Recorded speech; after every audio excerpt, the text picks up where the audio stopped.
What up guys, we're back at it with some Elder Scrolls 3 Morrowind, and this of course is my How to Play Morrowind series where I show you guys how to play Morrowind, and I give you guys just tips and tricks on how to play the game and how to play it right. Anyway, in the last video I think we did like some training and stuff, but it's definitely time that we figure out where to get some fucking equipment from. I don't know why I can't seem to find like literally any sword on this planet that's better than an iron saber, but like quite fucking literally, like, the best weapon on this whole planet is an iron saber right now.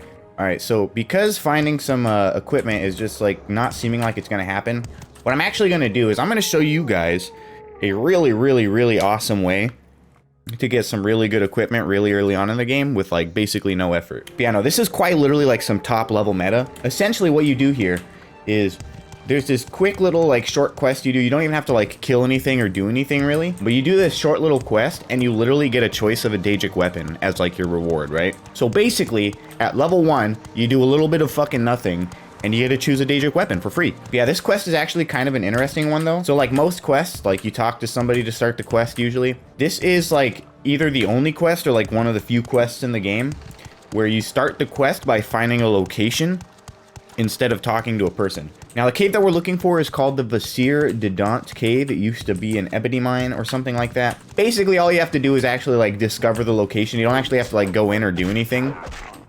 You literally just have to discover the location. So this is it right here. We have the Meares cave. We enter it, and that should be enough. Just in case I'm gonna, like, walk in, like, a couple feet, but I'm pretty sure you literally just have to go into the... What the fuck, dude? Come on.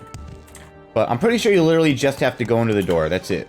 So anyway, now that you've visited the Meares cave, now you have to report to one of the Hlaalu counselors, which is quite interesting because it really doesn't, like, give you any, like, sort of gratification as to what to do. You don't get, like, a journal update telling you, like, hey, maybe I should go talk to some Hlaalu people. But yeah, basically, once you find the cave, you're gonna have to go find one of the 3 Hlaalu counselors. Depending on which counselor you talk to, if you talk to Nevena Ules, who's in Saran, she'll literally give you fucking nothing, which is bullshit. Definitely don't go to her. The other 2 choices are going to be in Vivec. You can give it to Valanda Omani, who will give you 2,000 gold, which is just absolutely fucking pathetic, by the way. Like, I think the prices of Daedric weapons start at like 20 or 40,000, something like that. So getting 2,000 gold is absolutely a bullshit prize. And then the third person you can talk to is Dram Barrow, who's in the Plaza of St. Olms, and he will offer you a choice of Daedric weapons. You can choose between a katana, a bow, a staff, and a wakizashi, or spear, or battle staff. So anyways, we come here to what is arguably the most annoying city of any video game ever, and we gotta find the St. Olms Canton, which I believe both of the Saint Cantons are gonna be, we don't have any of it unlocked, of course we don't. Both of the Saint Cantons are gonna be towards the, I don't know what you call that, like the Temple Canton or whatever. But your St. Olms and your St. Delen are gonna be your 2 cantons that are the closest to the temple. Like the furthest south, basically. And we're going to be heading to the Haunted Manor at the Plaza. So the Plaza is always going to be the top level of these cantons. But yeah, Vivec is an extremely confusing city. But it's not that confusing once you, like, really get an idea of, like, how the city is, like, assembled. So I'll give you, like, a quick rundown the best I can without having anything to, like, reference here. But you have the biggest, tallest canton, the far north end. That's the Foreign Quarter. And that's going to be, like, the main quarter, really. That's going to be the main canton of Vivec, at least in my opinion. That's where all of your stores are going to be. That's where all the guilds are going to be. That's where, like, most of the stuff you're going to want to find in a city is going to be located. So the Foreign Quarter is essentially, like, the main part of the city. And then you have, like, more or less factional cantons here. So the Arena Canton is going to be, I think, the one in the middle here. But you're going to have, like, your Redoran, Hlaalu, and Telvanni cantons in this middle row. And then they're also going to be split in the middle by the Arena Canton. So it's going to be like, I don't know, like Redoran, Arena, Hlaalu, Telvanni, something like that. I forget exactly how it's laid out. And then you have the Saint Cantons, which I don't really know what they're, all about. But you have your St. Delen and your St. Olms here, which is...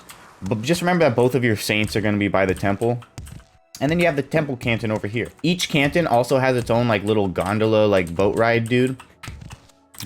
So you can always just talk to the boat ride guy, and he can take you directly to, like, a different canton. You can kind of just, like, choose the canton you go to instead of having to find the canton. But generally speaking, like, a lot of the main stuff is going to happen up on the plaza level. Like, this is where you're going to have, like, most of your clubs.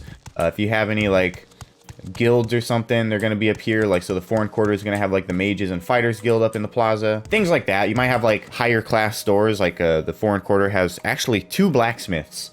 in the upper level of the Foreign Quarter. But this is basically like where the bougie fucks hang out. Anyways, though, you got the Haunted Manor here in the St. Olms Canton. And I believe we actually have to go all the way down here and unlock this door, which kind of sucks because, yeah, that does kind of suck, actually.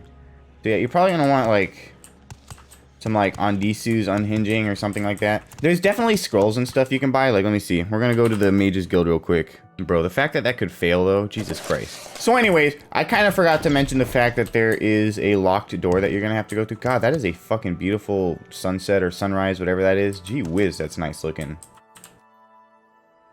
That's fucking eye candy right there. That's nice. Ooh, the real question, though, what weapon are we going to choose? Probably a katana, I guess. Which also, that brings up a good point that, generally speaking, when it comes to the different types of weapons, katanas are always going to be better than like long swords or broadswords. Sabers are generally going to be better than swords, I believe, but sometimes worse than katanas. I think it depends. And then also there's the fun little caveat that Daedric items are heavy as fuck. So be prepared for whatever weapon you choose to be extremely heavy. Now, what we're going to do is, just in case this Ondisu's unhinging doesn't fucking work, first try. Huh. Yeah, like I said, just in case it doesn't fucking work first try. Glad I fucking did that. There we go. Honestly, what horse shit. Here we go. Vizier de Dauntmine. So yeah, it doesn't even give you like any quest updates or anything, but like somehow it's just a topic, right? So yeah, basically you just tell him the location of the Vizier de Dauntmine and he gives you a choice of a Daedric weapon, which again, that's fucking awesome. And it looks like there is actually literally one for each category. You have spear, short blade, bows, long blade, blunt, axe. So yeah, that's pretty fucking cool. Okay, obviously we're gonna do long blade. And now we don't have to worry about a weapon for like really the rest of the game, honestly. Now, interestingly, this does more minimum damage than this does. Don't really know how that ends up working out, but that is just kind of how it works. The way this works, if I am understanding and remembering this correctly, but I am pretty sure this is the way it works. So the way that works is that the first number you see, that is going to be your quick attack number. So if I was to just like swing the sword like this, like as fast as I could swing it, I would be doing 5 damage with chop. Now the last number is going to be the damage you do with a full swing, right? So it's going to depend on how long you hold it, obviously. The longer you hold it, the closer to that 18 you get. And then everything else is just between 5 and 18 there. So if you do nothing, it's 5. If you hold it, it's 18. If you do a little bit in between, you know, it might be like 10 or 12 or whatever the fuck, who knows. But basically that's how it works. So theoretically, the first number doesn't like actually really matter. So like this Daedric Katana is technically gonna do less damage. Like if I was just doing this with the Daedric Katana, technically it would do less damage than the Iron Saber. If I literally just hold it, it's gonna do more than 2 times the damage. If I just like barely fucking hold it, it's gonna do more than 2 times the damage. Like you basically should never do quick attacks because they do such a small amount of damage. Like how many attacks can you get in? Like you can get like 2 attacks in the same time that it takes to get a full attack. So it's like, okay, you can do like 2 5 damage hits, or you can literally do double the amount of damage in the same amount of time, right? Or in this case even, it's like, okay, you can do like, you know, 3 damage, okay, so you can do like 6 damage in like a time frame, or you can do like quite literally almost 10 times as much damage in that amount of time, right? So it's definitely worth holding your attacks. If you're just swinging your sword like that, you're pretty much doing no fucking damage depending on what weapon you're using. Which if I remember correctly, actually, the Iron Dagger, I think all of its first numbers are going to be 1s if I remember correctly.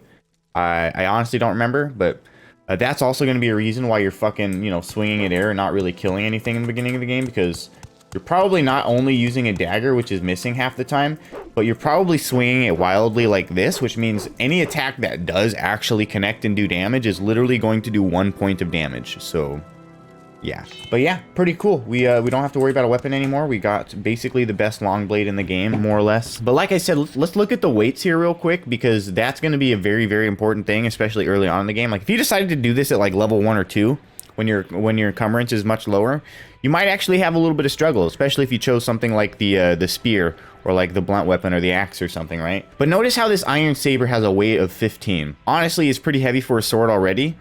But if we go to the Daedric Katana, oh my god, this thing weighs 54 fucking pounds or fucking kilograms, whatever it is in this game. It weighs like 40 more, right? Like 15 times like 3 is 45, and we're still not even there yet, right? Like this thing is almost 4 times as heavy as the iron saber. So you got to keep that shit in mind. Better equipment definitely comes at a cost. So yeah, keep that in mind. All right, so at this point, I'm thinking we've got a decent enough equipment set up to justify doing another like Fighters Guild quest or something. I believe the next quest for the Fighters Guild is going to be the egg mine quest, which again, it actually isn't even that hard of a quest. I would think that you should be able to kill those people at a low level. But there's like at least 3 people I think that you have to kill during this quest. Again, I don't know if I would necessarily say that it's a difficult enough quest to warrant like avoiding it in fear of dying or something like that, but at least make sure you have like actual equipment before you go doing some like quests where you're killing stuff, right? Cool. Dope. I thought we were gonna be doing a quest, but actually I'm just gonna be doing training. See if I can do this one more time. What? How you gonna do me like that, dog? What assistance do you need? Oh my fucking god! Like, come on, dude. It's not that hard to make a fucking video game. Well, you know what I should actually do? Probably some fucking block, dude. Haven't done literally any of that. Get on with it. I love how I literally chose sneak as a skill and, like, haven't trained it fucking at all. Like, I wonder which 3 fucking skills I don't need to choose as a major skill next time. Or minor skill, whatever. Oh, we're level 16 already? Holy shit. Hold up. Yeah, what? She's not even an enchanter. Like, she literally doesn't know how to enchant stuff. Like, her enchantment level is literally so fucking low that it doesn't even show up. Like, what? Meanwhile, she's over here like a fucking master enchanter. That's actually, like, kind of fucking hilarious, to be completely honest. Okay.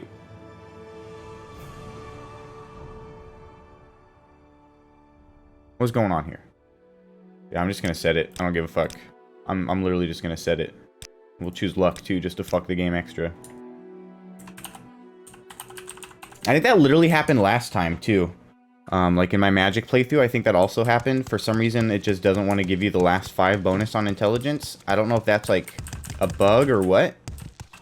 But yeah, that's really weird. Anyways, though, I think that's actually about it for this video. I think we made some pretty good progress. We got ourselves a fucking nice weapon. And we got most of our skills where they need to be to really start doing some fun stuff. We got our intelligence up, which is nice. We can actually start making our own potions now, which maybe we'll do that in the next video. Who knows? But yeah, next video, we'll try to actually do some quests that involve killing some stuff. I mean, we're like level 16 now, so I would say we're quite well trained and ready to like actually tackle the game. So anyways, I hope you guys enjoyed the video. If you did, make sure to leave a like. It definitely helps me out. And if you haven't already, make sure you subscribe to this channel if you want to check out any more of this content or any of my other gaming content for that matter. And of course, as always, for as little as 99 cents a month, you can become a channel member, help support this channel monetarily, help me pay some bills around here, that sort of thing. Yeah, with that being said, it's been Plock the Master Gamer with some Elder Scrolls 3 Morrowind, and I'll see you guys in the next video. Peace out.